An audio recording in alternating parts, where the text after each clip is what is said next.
Welcome to the Old Capital Real Estate Investing Podcast with Michael Becker and Paul Peebles. During this program, you will hear interviews with real-life successful investors who will share their stories and provide useful advice on how to acquire, finance, and operate apartment complexes.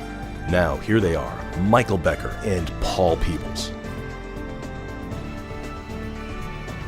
Welcome to the Old Capital Real Estate Investing Podcast. I'm your host, Paul Peebles, National Underwriter for Old Capital.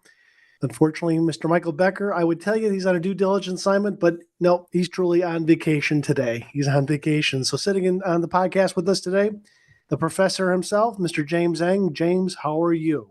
I'm doing good, Paul. So we had the Old Capital Conference, and we're going to probably have another one or two more takeaways from the conference. Back at the beginning of October, we had over 550 people showed up for that. What a great event, and that James and his team put on.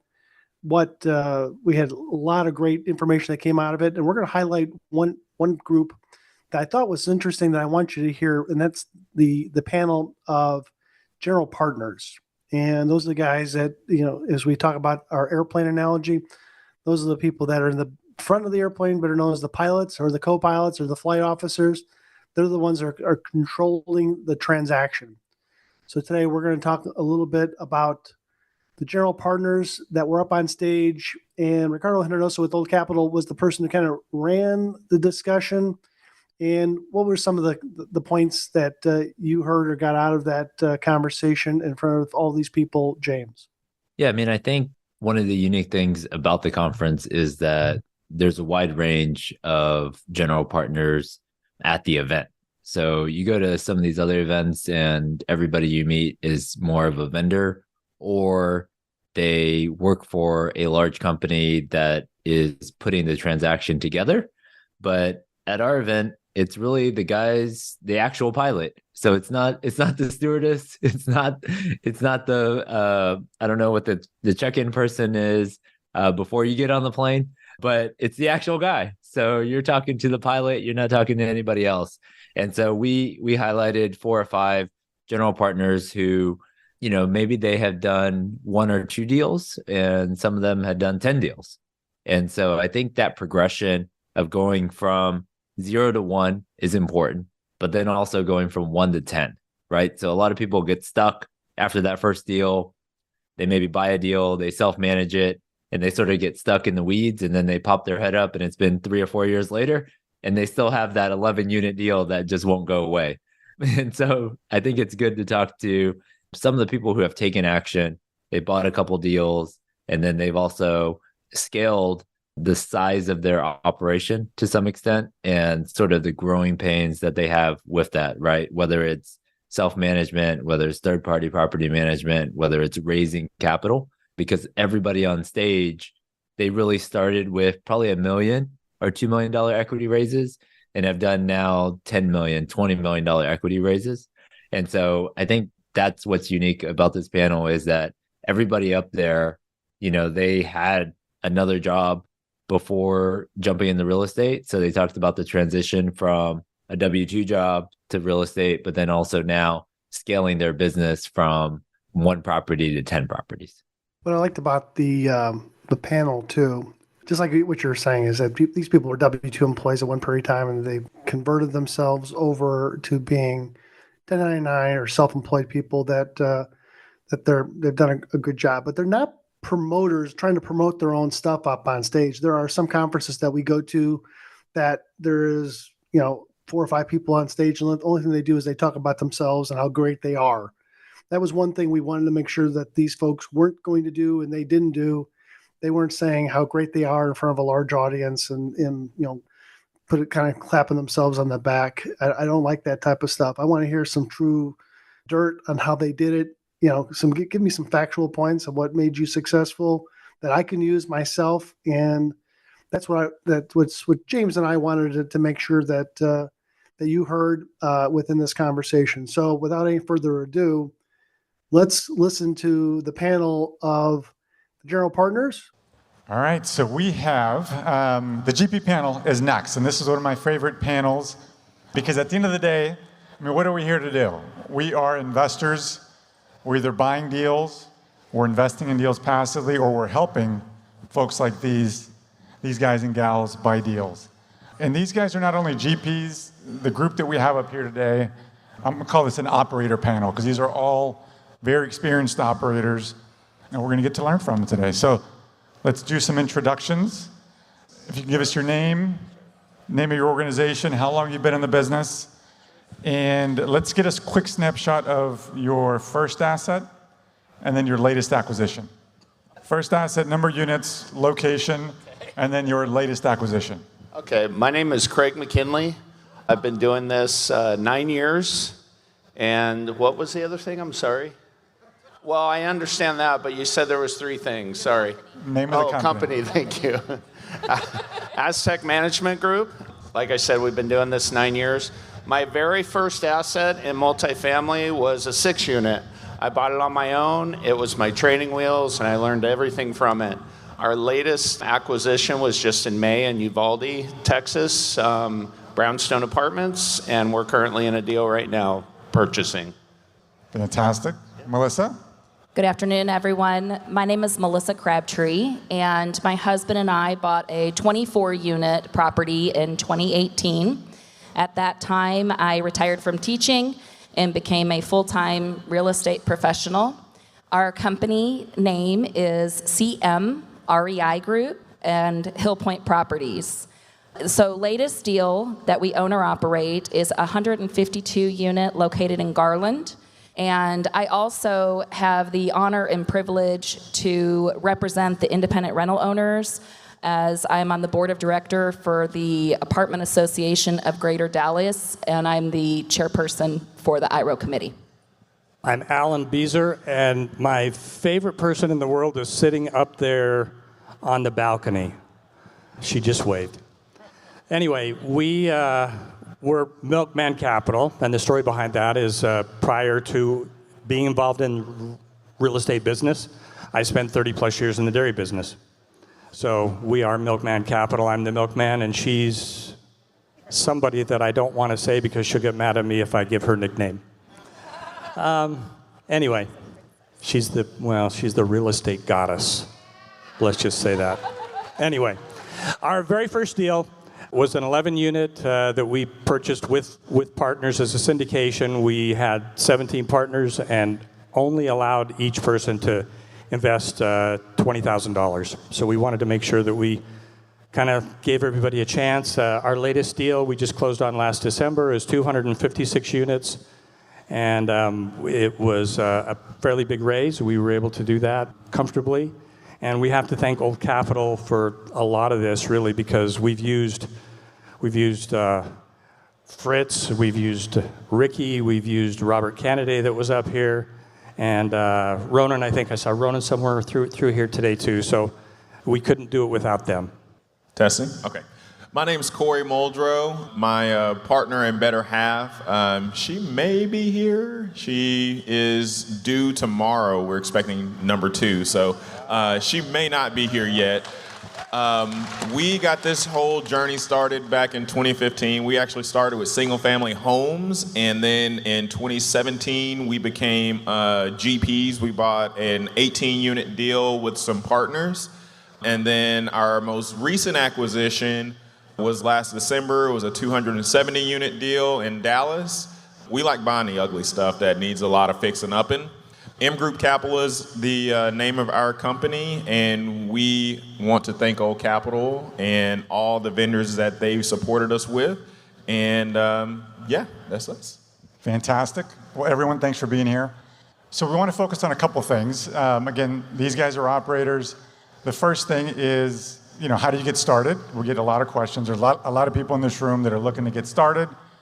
Or number 2, maybe you've bought a deal or 2 and you're looking to scale up to 100, 200 doors. So we're going to spend a lot of time talking those topics. We got some questions already in the Hoover app. If you have any questions, type them in and I'll get to them here shortly.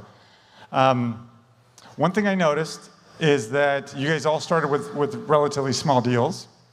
But you didn't all have to, because I know your stories intimately.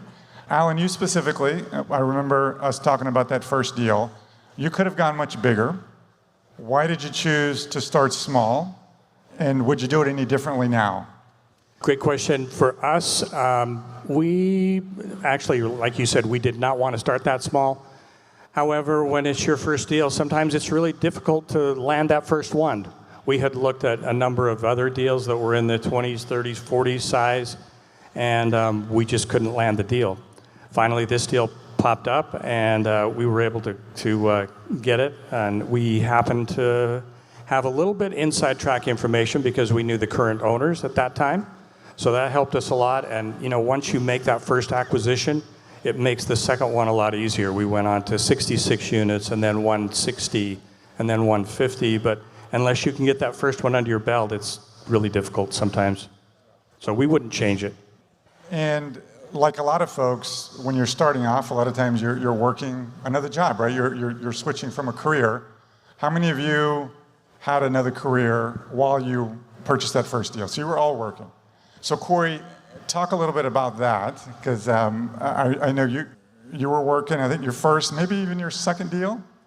Yeah, so talk about that part and that, that piece of it. Sure. So when we got started, we started off with the 18 unit, and that was not a deal that we self-managed. We managed to manage the management company, and my profession background is in anesthesia. So basically what I did was I took on like a part-time contractor role. That way I could be available during the day, and I picked up like evening shifts at the hospital so that I could be around to manage the construction projects and all that good stuff. And once we scaled up to deal number 2, my wife, she stepped away from her corporate job and she took over the self-management, and we brought management in-house and formed M Group Residential. And after we successfully operated that property ourselves, then we brought on another 256 unit property, which would have been our third deal. And on that one, that was when I decided, okay, I'm gonna go ahead and step away from the hospital full time and maybe work 1 or 2 nights a month versus 1-2 nights a week type of thing. Fantastic. You mentioned self-management. Let's talk about management, right? So one of the first questions we get asked when we're talking to a new investor is, okay, I'm looking to buy a deal. How do I operate the deal? Am I going to self-manage, or should I go with third party? If you guys can touch on what your approach was and any advice you'd give somebody starting out, self-management versus third party. Melissa, you want to take that one? Sure. I love management because it's just such a wild and crazy place on site. You never know what you're walking into. Every day's a new day with some fun, interesting thing that a person did. So, but from the get-go, we self-managed, and we had a KP who had a strong self-management background to kind of assist us and get going. I think my background in education also contributed to building those processes and putting those operational things in place very quickly. And after that, every deal we've ever done, it's been very important to us that we're able to self-manage. I love data, love data, and I really like when my hands are on my data of my properties and I can see it. I understand what it took for a human being to put that number on that T12. And so that perspective to me just helps me to underwrite better and make projections about what I think a deal could perform. So that's not easy. So Craig, you also self-manage, correct? I do. Okay. So talk about, as you've scaled a little bit, what have some of your biggest challenges been in terms of self-management? Well, in the beginning, you're basically the person doing all the management. So you're deciding on the expenses, you're doing the purchasing, you're doing, communicating with the residents. I mean, it's a lot of work. And I wouldn't say, there's a part of it I enjoy, there's a part of it I didn't like, obviously, but for the most part, it just made sense to me. I'm a very hard worker. I'm a veteran. I was in the Air Force. I worked on airplanes I've just worked all my life, so for me it was natural. And as you scale up, you begin to start hiring employees to do the work. And what's great, if you've done it yourself, you were mentioning before about how we've all gone, started with small properties. We've wore many hats, so we understand what those jobs are going to entail. And when we go onto a property, we're going to know if these employees, number one, are doing the job correctly and doing what we need them to do, but also if they're being honest with us because we've done that job. So as you scale up, and for me it was 6, 33, 41, and then I jumped. I went to 168. And so at that 168 level, and I still remember this like it was yesterday, the very first day we took over, a resident walked in. I have all my employees in the office. We just had a team meeting. And a resident walks in, and I'm like, hey, how can I help you? And then my manager's looking at me like, what are you doing? That's my job. So it was hard for me to get away from that. It's kind of a funny story. Maybe it's not funny to you, but for me it was very funny because I was there trying to do the job that I hired someone to do, and that's just me. But now I, take a pause back, and we have over 25 employees, and we have almost 1,000 doors now. And it's like, but still, because of that experience from 9 years ago of starting out small and wearing all those hats, I'm able to really know what they're doing and know if they're doing it right or not. So for me, I enjoy the self-manage, being vertically integrated within our company. It just allows us to control. And the other side of the coin for me with that is expenses. I love to control expenses very well, and I feel myself is when you self-manage, you have much better control over those expenses than if you have another company doing that job for you. So just to kind of piggyback off what he's saying, for anybody who is, maybe a 24 unit where it's you and your husband running it, and now you're going to add staff to the mix. We purchased our 152 unit in July of 2021, and I went through that exact same thing where the manager, looked at me and said, who's doing this job? And I was like, whoa, that's great. I mean, really, I understand the message. So when you look at your business, you need to look at like the cogs that turn, right? You have a make ready, you have a unit come up, you have somebody move out, you're gonna make ready, you're gonna rehab it, then you're gonna get somebody else in there. Many times when you're at the larger unit count and you have more staff, you're gonna have 3 or 4 people turning their portion of the cog on your team. And if one person misses the turn, it messes up everybody on the team. And if 2 people think they should turn 1 cog, then you've got a problem. So being very clear from that jump of the self-manage, you're the one really answering the calls. Take time to reflect and figure out what do I want that process to look like, and how does that person turn the cog so the next person can follow easily. Corey, let's stick with this operations piece. As you've scaled up, were there any key hires that really kind of allowed you to make a big step up in terms of efficiencies and your team specifically? Sure. So I think the dynamics are different as you scale up too. So we started off with when we did our management company, when we had 102 unit property. So that's a 1 in, 1 out staffing. So you got a manager, you got a maintenance guy. When you scale up to a bigger 200 unit property, then you're going to have 2 and 3, and it's going to be 2 in, 3 outer, 3 in and 3 outer. However, and you're at that point in time, you're dealing with personalities. So then you got to find people that mesh well. But I would say the one key hire that really helped us once we got to the scale, once we had 3 properties, about 600 units, was when we hired that area manager, because that took a lot of the burden off our plate, and then we could get more strategic and rather than being so tactical. Perfect. Mr. Beezer. So, Alan, you've self-managed early on, but then at a certain point you switched to third party. Talk about that decision and why third party for you. Great, thanks. Yeah, our first 3 properties we self-managed. We felt it was very important to learn the business, to understand what was going on so that, and we really didn't have any specific plans that we were going to switch to third party. However, after that third property, we were looking for the fourth. It became kind of apparent for us anyway, we were at that level that do we want to stay in the weeds every day, or do we, and worry about whether Esley or Romina showed up for work that day, or do we want to be able to look at the big picture and let someone else worry about that? So we switched to third-party property management with our fourth and fifth properties.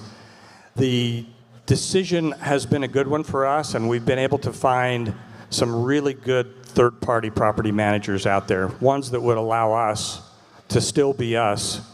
Many of them don't want you to be you. They don't want you to come on the property. They don't want, you've got to get approval to do really anything.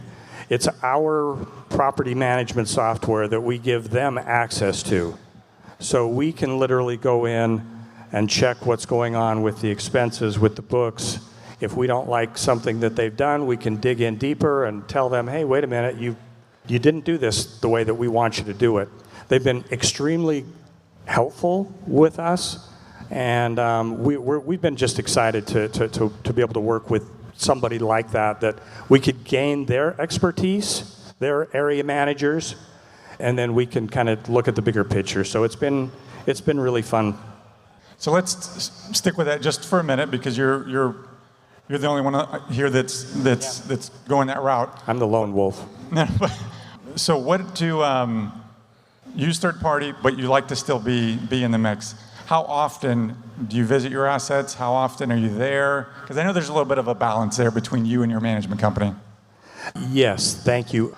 So we are physically, and I'm more on property than Laurel is. She's more the back end stuff, but I am physically on any of the properties at least a couple of times a week for a good part of the day, if not all the day.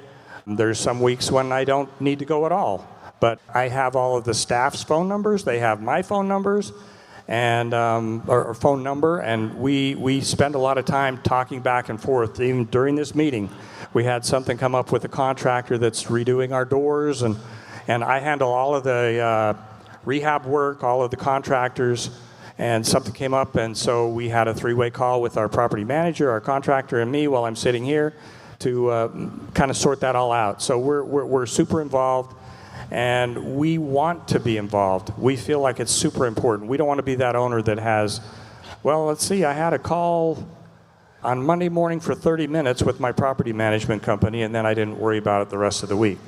You're not going to be successful, in our opinion. Good stuff. You guys have talked a lot about your teams, how you scaled up, but that's happened over many, many years. Let's take a step back and kind of, in terms of getting started, I know you all went through mentor groups. You had people in front of you that helped bring you in and guide you a little bit. Talk about your network and how that helped throughout the process. And Melissa, you even mentioned the apartment association. Do you want to take a stab at just talking about the education you received through the mentor group, through the apartment association, and how that's helped kind of build your team? Sure. So Old Capital was definitely a partner of ours the moment we found out about the company due to your educational program. Anytime you can partner with a vendor that is going to educate you to help you make those decisions that you need to make, I think that's a vendor that you need to definitely have on your team. I think it's that whole, old adage or whatever you call it, where you don't have to be the smartest person in the room. You just need to know that you have somebody in your phone to call that is the smartest person in the room. And for me, I used a mentoring group. I definitely partner with vendors that think that education is an important component and advise in that manner. And then the apartment association, of course, has helped. There has been a lot of viewpoint outside of, the one mentoring and education group. I get to meet other people who are in other groups, and I also meet the third-party management companies as well and can kind of see a little bit more broad spectrum outside of my daily bubble. Corey, talk about what that's meant for you, because I know, I mean, you'll have your networks and you'll have other GPs that you connect with. I know you specifically, you're part of a mentoring group. You're part of Lifestyles Unlimited, but you also have a lot of other GPs that you connect with all the time. Talk about that network and being able to lean on others, and what that's done for you and your success. Absolutely. I think your network is your net worth, obviously. You can't know everything under the sun, and I think we do a lot of trial and error on things that we test out. So I've got people in my circle. We're testing out Rent Vision. We're testing out call centers. We're testing out all these different things. And I think when you're in a group of people you can bounce ideas off of, it only helps you to grow and to get to your destination faster. So, I think it's extremely valuable. So there's always operational challenges. Why don't we touch on something that you guys are working on right now, something that you would say, hey, others in the audience should take a look at this. Any process or systems that you guys have been having success with, recently? I'll just kind of open that up to the group. Anything new? So we used to, Corey mentioned Rent Vision. We used Rent Vision on our third property and then decided, let's maybe go away from that. Maybe we don't need it. They were okay at the time. Now they've really upped their game, at least for us. So that's been one of the biggest challenges that we're all facing right now, right, is occupancy, delinquency, screening, all those kinds of things, and marketing. None of us, at least me, I'm not that great of a marketer, right? So how do I use my funds to the best of my ability? So we found Rent Vision. Sorry to give them a plug again, but they have done a great job changing everything that we do so that it all kind of ties together and our money's used to the best of our ability. They have every 15 minutes, isn't it? They do predictive ads. So they go through and like if you're going to spend $50 a day, let's say, on Google Ads, it's going to analyze your Google ad spend every 15 minutes. And if it's not being utilized as good over here as it is over here, it's going to switch the money to this other bucket. And every 15 minutes, 7 days a week, it's going to go through that process. So anything really I guess that just ties to technology. Anything that we can do to tie ourselves to having better technology, it's going to make us successful, because we certainly have challenges right now that we weren't used to 2 or 3 years ago. So I have a new program that I'm in love with right now, and a lot of people probably heard of it. It's Asana. It's a project management software program. And what I really love about that is my property manager, myself, my husband, who is involved in the business, we all have these accounts. And so it gives us the freedom to set our own schedule and go in there and deal with whatever the topics are, rather than like, oh, there's a software glitch. Oh, my phone's going to ring right now. Well, I'm not going to deal with it right now, but, she can put it in Asana. It doesn't get lost. It doesn't get forgotten. The property manager can work on her schedule. I work on my schedule, and then my husband can be a part of everything and work on his schedule. So it's been very successful with time management and not having things get dropped or lost. Yeah, love Asana. I actually got that maybe from you or the Pearsons. There's your network, there you right? Go. Let's switch gears a little bit. You guys have all syndicated deals. You've all raised money, correct? Again, to the new folks in the room, they're looking to get started. Any just words of wisdom, do's and don'ts, in terms of raising money from others? Boy, I would just say practice what you preach. I mean, if you do your pro forma and you underwrite, you do it conservatively, you stress test it. So when you do have that presentation, you are delivering what your deal is going to perform. You're being honest. We like to underwrite extremely conservative. We do stress test our deals, and we basically, our motto is to under-promise and over-deliver, and we've been able to do that through the great loans that I think we've done 9 or 10 now with Old Capital through David Walls and Paul Peebles. Just great to have on the team.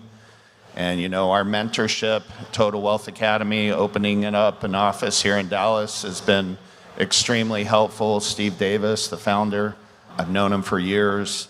So there's, as far as raising money though, that would be my number one thing is just, you know, do what you say and practice what you preach and underwrite conservatively and, you know, deliver what you promise. So I take it from the perspective. So my background's in anesthesia. So anytime, you know, I take a patient back, you know, my biggest responsibility is to make sure that they're safe during the OR, safe during the case, and that they wake up and can go home to their families. I draw the same correlation when we bring on investors. Like your investment with us and our company, I think of that as your life saving. So I have to protect it. I have to make sure it stays safe, and I have to get you to the finish line and with the return that you want and protecting it as well. So I carry that same moral compass, and sometimes it keeps me up at night. But you know what? That's my responsibility, and I think anyone who's wanting to take on a syndication role, you need to take that ownership of and take that responsibility. Fantastic. And I just saw Candace in the audience. How are you? Thank you so much for being here. And good vibes, everyone, towards you for tomorrow. So they've got a big event tomorrow, so blessings. Let's talk about acquisitions. So we had the brokers up here earlier. As you're looking for deals, let's talk about the broker outreach, which a key component in this business. If you're going to find a deal, you've got to get to know the brokers in the room. Alan, any guidance in terms of managing that relationship with the selling brokers? Yeah, I can tell you that I really appreciate all the selling brokers and what they do for us, because without them, we wouldn't be able to find these deals as good, right? I am probably not as good as some of the other folks on this panel at maintaining some of those relationships, but I really try to come across as just a genuine person, right? That somebody that they can trust, that I'm going to follow through, and they know that when I give my word that we're going to be able to close the deal. And I think that served us well, and I just want to, I don't know what else I should say about that. Good answer. Okay. Good answer. So let's we've got a few minutes left. James, so just let me know. Can I add something to absolutely. that? My biggest advice is with selling or any brokers in general, whether you're having them represent you to buy something or sell, is obviously bring Old Capital onto your team to get loan sized. Do not go into a deal that there is no way you can do even with 2 or 3 GPs. Do not do that. What's the old cliche? You only have one chance, make a first impression. The last thing you ever want to do is do that. Then they're all talking, and it could be just a bad thing. You really don't want to go into that. So my number one advice to you all that's starting out is go get loan size, and they're the perfect team. They're the perfect company to bring onto your team when you're starting out. That's what I did. It worked for me. Good advice. Let me hit a couple questions that are on the Hoover app that folks have typed in here. So this is a good one. As a GP in the middle of a capital raise, and we've got potential investors saying, just keep my money in a CD or money market account at 5% risk-free. Any effective counter to that is the question. I actually answered a question on that. I think it was yesterday or the day before. So you're saying you want to keep your money in the bank. Do you understand what the bank does with your money? They invest in commercial real estate with your money that you have in the bank sitting safe. And guess how much of that cost segregation or bonus depreciation you get? Nothing. Guess what the bank gets? All of it. So my saying is, I'm being a little bit, smart aleck here, but the point is why wouldn't you want to be that person when they're taking your money and investing it? I just don't get that. So yes, we do need to have some liquidity. I understand that point of view, but they're investing in the same thing we're investing in. You may as well just cut out the middleman and bring it to us directly so you can partake of distributions and the tax benefits from that. So that's my answer. Yeah, good stuff. Question here around innovative ways you're implementing to increase NOI right now during these difficult times. Anything you guys would like to touch on? Smart apartments. There's a lot of different ways that you can increase income. You know, the things that we like to do are value adds that actually bring a value to the resident, not just, you know, an extra charge. So like, I'll give you an example. So in some of our communities, you know, our residents they have dogs or pets or whatever like that. So we'll add a yard on so that they can have some place to put their pet. That's a very simple value add that only costs, you know, a couple $100, but it brings a lot of satisfaction, and you can get another $50 to $75 for adding that value amenity to the resident. We've done the same thing in our communities, and you're absolutely right. It really does. Good stuff. We have time for another question, or are we out of time? Thank you, guys. We always out of have time. time, James. We always have time to talk about Old Capitol. Thank you, guys. Thanks for listening to the Old Capital Real Estate Investing Podcast. Please join us at oldcapitalpodcast.com to sign up for our weekly email updates. We'll see you next week for another great interview.